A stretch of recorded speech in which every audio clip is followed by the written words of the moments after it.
What's going on, everybody? Welcome to another edition of Nole'n with Nile, where we'll be talking FSU football every episode through the lens of former national champion Nile Lawrence Stample. And today we have a super interesting episode. We're going to get right into it.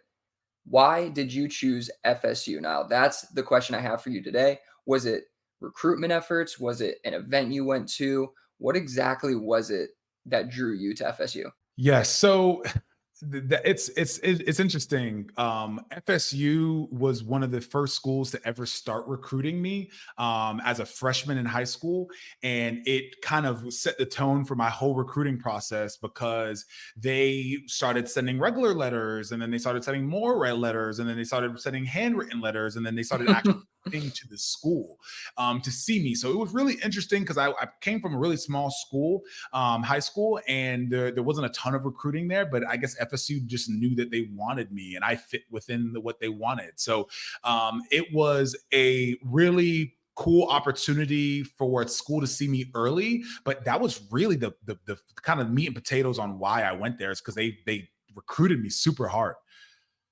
They really did. Yeah, that's awesome. That's awesome. It's everybody wants to be wanted. So that makes a lot of Sure. sense.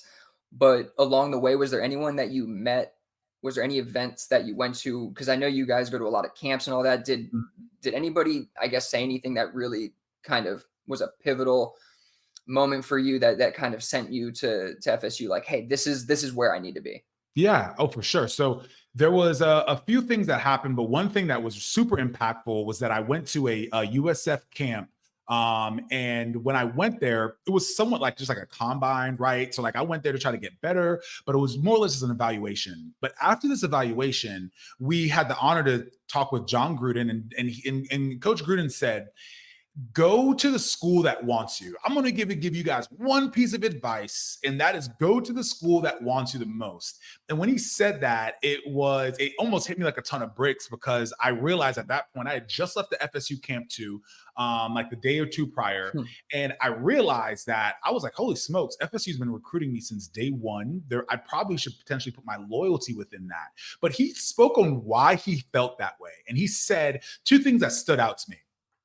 For you players that are looking to go to the school that you want to go to, is that scheme right for you? Is that scheme the actual scheme that you should be in? And he's like, listen, the team that wants you the most wants you to fit within a scheme. They want you to fit within a game plan that they have. So they're going to do everything in their power to get you on the field, because that is why they're recruiting you. Because you fit within those parameters. I'm 6'2". I didn't get highly recruited by Alabama until really late, because they look for 6'5", 6'4". They want really tall defensive tackles. Why? Because they blitz a lot. They do a lot of transitional work. They do a lot of crossing, and they have a loop scoop set and defensive tackles that go out and defend on the edge. And that's what Jeremy Pruitt was there doing. So with that being the case, I'm like, okay, this makes sense.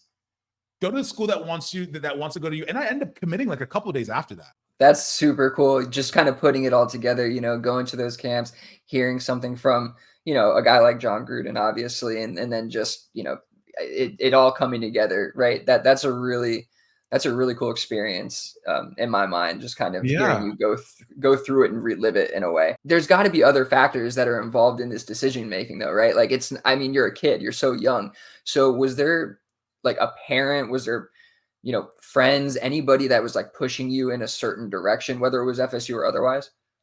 Yeah, so there wasn't a ton of outside pushing. I had a couple coaches that were at my current high school that went to Florida State and had some sort of ties to them, which that may have had some sort of influence, but there wasn't a ton of outside pressure to go to FSU.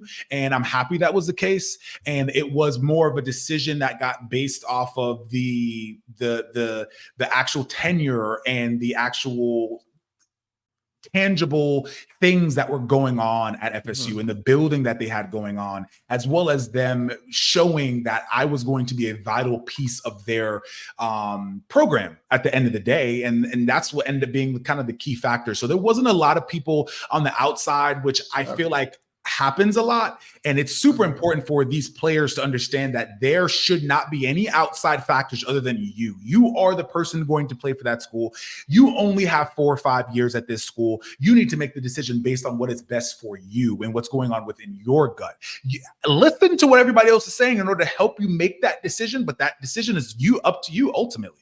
That's got to be a pretty unique experience. Like you said, I don't imagine most young athletes, high school athletes are going about it without external pressures impacting their decisions. So that's definitely a testament to your character and how you went about that process.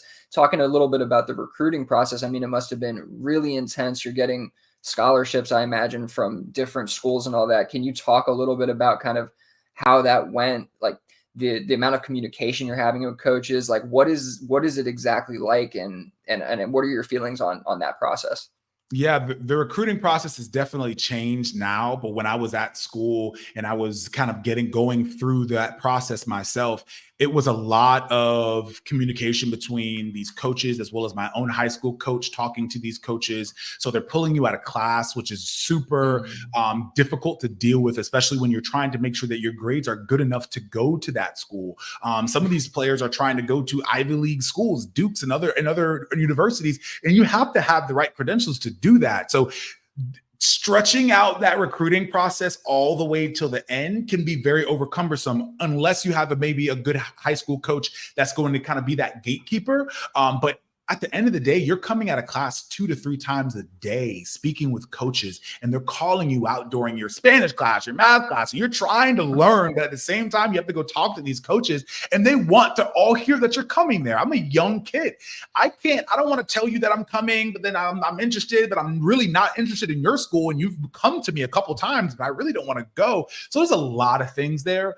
But making sure that you're trying to